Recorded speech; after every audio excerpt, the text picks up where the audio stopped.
একটা বাস্তব ঘটনা শুনেন। যেই সন্তান মারে কষ্ট দিছিল, করাচির হযরত হাকিম আক্তার সাহেব রাহিমাহুল্লাহ, বহুত বড় আল্লাহর একজন ওলি। তিনি করাচির জামে মসজিদে নামাজ পড়েন। হঠাৎ করে তিনি দেখলেন একটা যুবক কাপড় দিয়া ডান হাত পেঁচায় রাখছি, সুন্দর করে নামাজ পড়তেছে, সুন্দর করে রুকু দেয়, সেজদা দেয়, কিন্তু ডান হাত কাপড় দিয়ে পেঁচানো। এই দৃশ্য দেখা আল্লাহর ওলি নামাজের পর যুবককে ডাক দিলেন, যুবক, তোমার নামাজটা বড় সুন্দর, তোমার রুকুটা বড় সুন্দর, তোমার সেজদাটাও বড় সুন্দর, কিন্তু ডান হাত কাপড় দিয়া কেন পেঁচায় রাখছো? যুবক বলতেছে, ও আল্লাহর ওলি, সে এক পিছনের করুণ ইতিহাস। আমার হাতের মধ্যে পচন শুরু হয়েছে, দুর্গন্ধ বের হয়, এত গন্ধ, এত দুর্গন্ধ, কাপড় দিয়ে যদি পেঁচায় না রাখি মসজিদের ভিতরে কেউ নামাজ পড়তে পারবে না, সবাই আমাকে মসজিদ থেকে বের করে দিবে, এজন্য কাপড় দিয়ে পেঁচায় রাখি। আল্লাহর ওলি বলেন, কেন, তুমি কি ডাক্তার দেখাও না? যুবক বলে, ডাক্তার দেখানো শেষ, ভারত পাকিস্তানের সব ডাক্তার দেখানো শেষ, কেউ আমার রোগ ধরতে পারে না, কেউ রোগ ধরতে পারে না, পারে না, পারে না। আল্লাহর ওলি কয়, তাহলে অন্য দেশের ডাক্তার দেখাও না কেন? এমনি যুবক চুকির পানিটা চাইরা কান্দে আর বলতেছে, ও আল্লাহর ওলি, আমার বিশ্বাস হয়ে গেছে তামাম দুনিয়ার সমস্ত ডাক্তার যদি দেখানো হয় তবুও আমার রোগ ভালো হবে না, কারণ আমার আগুন লাগছে আসমানে, পানি যদি দেই জমিনে কোনদিন আগুন নিভবে না। আগুন লাগছে শেরপুর, পানি দেই ফরিদপুর, কোনদিন আগুন নিভবে না। আমার অসুস্থতা হলো, আমার রোগ হলো আসমানে, চিকিৎসা চলছে জমিনে, কোনদিন আমার রোগ ভালো হবে না। আল্লাহর ওলি করাচির হযরত হাকিম আক্তার সাহেব রাহিমাহুল্লাহ, তিনি বলতেছেন, বাবা কি ঘটনা বলো। এই কথা বলতেই যুবক কান্না শুরু করে দিছে। যুবক বলতেছে, ও আল্লাহর ওলি, আমি আমার মায়ের গর্ভে একমাত্র সন্তান, জন্মের কিছুদিন পরে আব্বা মারা গেলেন, আমার নানা নানি মামা মামি আসছেন আমাকে অন্যত্র, আম্মাকে অন্যত্র নিয়ে বিয়ে দিয়ে দিবে, কিন্তু মা কয়, না আব্বা আমি যাব না, আল্লাহ আমাকে একটা মানিক দিয়েছে, আমি আমার মানিকের চেহারা দেখে জীবন যৌবন কাটায় দেব, আমি আমার স্বামীর বাড়ি ছাড়ব না। আমার আম্মা আমাকে দেখা তার জীবন যৌবন কাটায় দিল, মানুষের বাড়িতে কাজকর্ম কইরা, আত্মীয় স্বজনের কাছ থেকে ধার আইনা আইনা আমার আম্মা আমাকে লেখাপড়া করাইল, আমি লেখাপড়া করলাম, আমি কলেজে গেলাম, ভার্সিটিতে গেলাম, সুন্দরী একটা মেয়ের সাথে আমার পরিচয় হয়ে গেল। এই সুন্দরী মেয়ের সাথে পরিচয় হইয়া এক পর্যায়ে বিয়ে করে ফেললাম, বিয়ে করে আমি বউনিয়া বাড়িতে চলে আসলাম।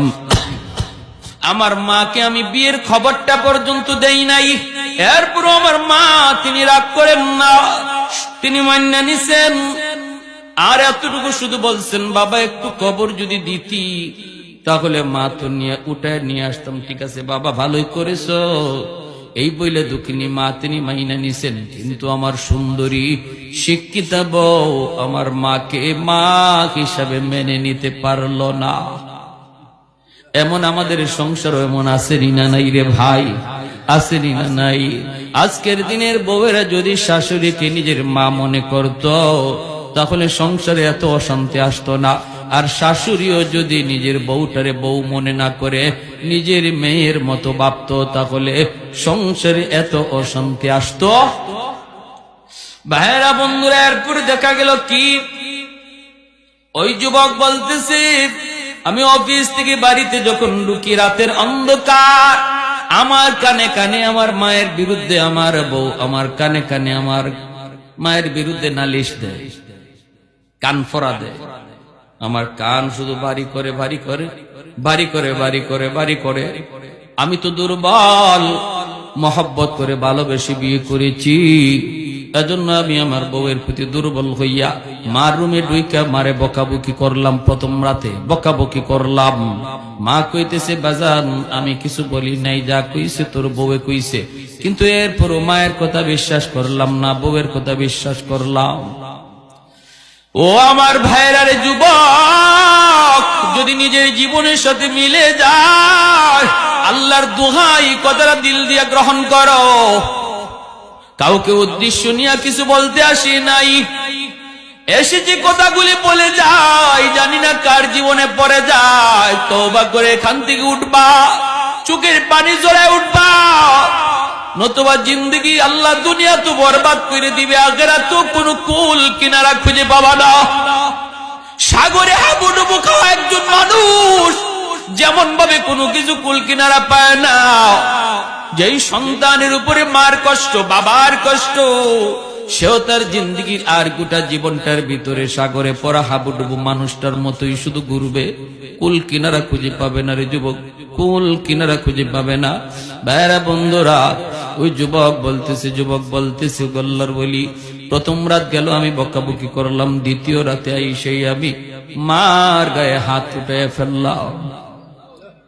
যেই মাত্র মার গায়ে হাত উঠাইছি, দুঃখিনী মা হাউ মাউ করে কান্না শুরু করেছে, আর বলতেছে বাজার আজকে বুঝি মার গায়ে তুই হাত উঠাই দিলি রে, এই হাতটা মা চুমায় চুমায় বড় করছি, তোর হাতের মধ্যে মায়ের কি পরিমাণ চুমা লেগে আছে তুই জানো না, আজকে হাত দিয়ে বুঝি মারে তুই মারলি, ঠিক আছে যা, আল্লাহ যেন তোর এই হাত আল্লাহ যেন ফসাইয়া দে, তুই যেন আমার জানাজার নামাজ পড়তে না পারো। ওই যুবক বলতেছে আল্লাহর বলি, আমি তখনই টের পাইছি আমার পায়ের নিচের জমিনটা কাইপে উঠছে, আমার তখনই বুঝ হয়ে গেছে মার দুটা বদ্ধ আল্লাহর আরশে পৌঁছে গেছে। আমার মায়ার নবী কয়, বাপ মার দোয়া বদদোয়া আল্লাহর আরশে পৌঁছতে মাঝখানে বাধা থাকে না, বদ্ধ আল্লাহর আরশে পৌঁছে যায়। ওই যুবক বলতেছে, আল্লাহর ওলি কিছুদিন পর অফিস থেকে খবর পাইলাম আম্মা মারা গেছে, আমি জানাজা পড়ার জন্য বাড়ির দিকে রওনা দিলাম, কিন্তু রাস্তাঘাটে এত সমস্যা হলো, অন্য কোনোদিন এত সমস্যা হয় না, বাড়িতে পৌঁছতে পৌঁছতে অনেক দেরি হয়ে গেল। আমি বাড়িতে ঢুকেই দেখি, গ্রামে ঢুকা মাত্রই দেখি মানুষজন একটা লাশ নিয়ে কবরস্থানের দিকে যাইতেছে। আমার বুঝ হয়ে গেছে জানাজা শেষ হয়ে গেছে মায়ের, মানুষজন অনেক অপেক্ষা করেছে, আর কত করবি। আমি ভিতরে যাওয়া মাত্রই লোকজন কয়, বাবা অনেক অপেক্ষা করেছি রে বাজার, আর কত করব, আর কত করব। এই বইলা মানুষজন কবরে নিয়ে গেছে, আমিও কান্দি। মানুষকে বলি, বাবা তোমাদের কোনো দোষ না, দোষ না রে, দোষ না, এটা আমার কপালের লিখন। আমি তখনই বুঝে গেছি মার দুইটা বদদোয়া, একটা বদদোয়া কবুল হয়ে গেছে। তুই যেন আমার জানাজার নামাজ পড়তে না পারো, আমি তোমার জানাজা পড়তে পারি নাই, কত চেষ্টা করলাম জানাজা তো পারি নাই। এইবার দ্বিতীয় বদ্ধটা ছিল, তোর এই হাত যেন পৌঁছা যায়। আমি অপেক্ষায় আমি নিশ্চিত হয়ে গেছি মার দ্বিতীয় বদ্ধটাও কবুল হয়ে যাবে। ও আল্লাহর ওলি, কিছুদিন পরে আমি দেখতে পেলাম আমার ওই হাতের মধ্যে একটা ফোড়া দেখা দিছে, ফোড়া। এই ফোড়া থেকে পচন শুরু হয়েছে। অ্যান্টিবায়োটিক খাই, অ্যান্টিবায়োটিক আনলাম, খাইলাম, কোনো লাভ হয় না। ডাক্তাররা নিজেরা বলতেছে, আমরা তো কিছুই বুঝি না, কেন তোমার রোগ ভালো হয় না, কেন তোমার রোগ ভালো হয় না, আমরা তো বুঝি না। আমি ডাক্তারকে বললাম, ডাক্তার তোমরা আমাদের রোগ না ধরতে পারলেও আমি আমার রোগ ধরে ফেলেছি। আমার রোগ হলো আসমানে, চিকিৎসা চলছে জমিনে। সেই দিন থেকে পচন উপরে উঠে, খালি উপরে উঠে উপরে উঠে। এইবার আমার ওই সুন্দরী বউ, যার মহব্বতে বইরা আমি মার গায়ে হাত উঠাইছি, আমার ওই সুন্দরী বউটাও আমার ফালাইয়া বাপের বাড়ি চলে গেছে।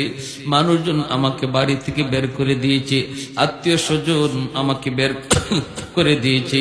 এখন আমি রাস্তায় রাস্তায় ঘুরি, মসজিদে মসজিদে যায় কান্না করি। ওগো আল্লাহর ওলি, ওগো আল্লাহর ওলি, এবার বলুন আমার কোনো মা পাওয়ার উপায় আসেনি, উপায় আসেনি। এ যুবক মনে রাখো, যদি বাপ মার কলিজায় তুমি ব্যথা দাও, তাহলে একমাত্র আল্লাহর কাছ থেকে মাপ পাওয়ার উপায় হলো মারে বাবারে আবার খুশি করা। এছাড়া বিকল্প কোন লাইনে আল্লাহরে খুশি করা যায় না। কারণ হলো জান্নাতুল বাকি, মদিনার কবর, ঠিক না? মদিনা শরীফের কবরের নাম কি? জান্নাতুল বাকির পাশ দিয়ে আমার রহমতের নবী যান। সাহাবায়ে কেরাম নবীর সাথে। হঠাৎ করে আল্লাহর নবী অন্তর্চুকি দেখতে পেলেন একটা যুবক কবরের ভিতরে আযাব ভোগ করতেছে, আগুনে পুড়তেছে, সাপের কামড় খাইতেছে।